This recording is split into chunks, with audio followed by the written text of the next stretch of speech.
Day 2 of early voting in Georgia's widely watched Senate runoff between Democratic incumbent Raphael Warnock and Republican challenger Herschel Walker. This is video of just how long lines were yesterday near the Atlanta metro area. Lines snaked around street corners and buildings as people waited to cast their vote.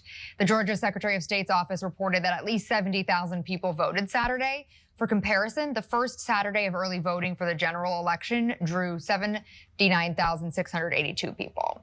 Now, the incumbent, Warnock, surpassed Walker by more than 30,000 votes, but only earned 49.4% of the total votes, while Walker earned 48.5%. So neither secured the more than 50% threshold needed to win outright. Despite the results of the December 6th runoff, though, Democrats have already secured control of the Senate come January, but the stakes remain high.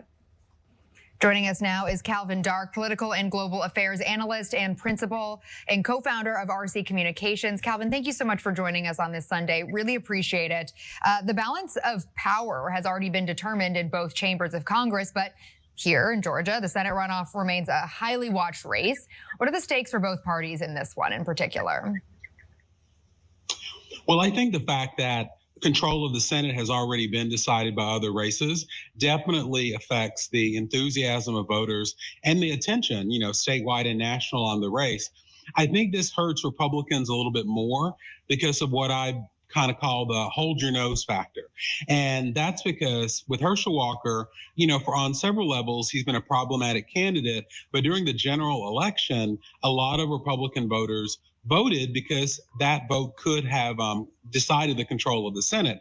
Now that that's not the case, it's going to be much harder to get those voters to come out to support Herschel Walker. So I think that the lack of having Senate in control is really going to affect turnout and enthusiasm for this race. Right. So the early voting has already started. So voter turnout will likely be the biggest thing people will be watching up until December 6th. Definitely, because, they have to, it's all about getting out the vote. And one of the things that I've noticed as I've been following the campaigns, I think it's really savvy for Raphael Warnock to be targeting through political ads and other outreach those 200,000 or so voters who voted for Governor Kemp but didn't vote for Walker. And I think what that shows is they're at least in that convincible area because they weren't able to hold their nose, so to speak, to vote for Walker. So I think Warnock is going after them because, look, he needs every vote that he possibly can, as does Walker, to win this race. Yeah. So moving forward now, what can we expect from Republicans when they take the gavel from the House come January? Many inside the Beltway are convinced the GOP agenda will be more investigative than legislative, including launching investigations into the Biden administration on border policies and the U.S. withdrawal from Afghanistan. There's even, of course, the business dealings of the president's son. So in your expertise, what does the party plan to do with the majority? Well, we already see presumed, although not definitely certain, Speaker McCarthy talk about the fact that the first thing on his agenda is to investigate DHS Secretary Mayorkas for everything he said or done regarding the border, and then potentially, start impeachment proceedings. We have other members of the House Republican caucus, particularly on oversight, who have said, they're going to go after Hunter Biden and Dr. Fauci and the Afghanistan withdrawal. I think what they have to be careful about is there are clearly many Republican voters who would support that. But I definitely think these voters don't want that to be the first priority. Republicans told them that their priorities for running in the midterms were crime, the economy, and the border. And I think if those Republican voters see that it's all about oversight, all about investigations, they're going to really kind of question how effective the Republicans have been or will be at governing.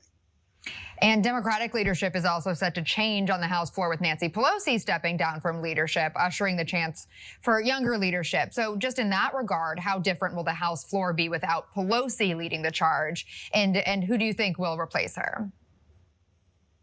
Well, I think, first of all, Democrats did something, starting with Speaker Pelosi, that was very wise for the health of their party, I think actually for the benefit of this country, and that is to pass the baton to the next generation of leaders And I think that that's going to usher in, new perspectives. It looks like Hakeem Jeffries is going to be in the top spot, along with several other Democratic leaders who are younger and more diverse. But, let's keep in mind, Speaker Pelosi isn't going anywhere. She's still going to be a member of Congress. And, I like to think of it like she's handing over the keys, but Nancy Pelosi is still going to be in the car. So we're going to see a different style of leadership, but I think we're going to see some of the same objectives and goals and ways of getting there as we've seen through the previous leadership with Speaker Pelosi. Yeah. All right, Calvin Dark, political and global affairs analyst, principal and co-founder of RC Communications. Thank you so much for joining us. Really appreciate your time this weekend. Have a good rest of your day. Thank you.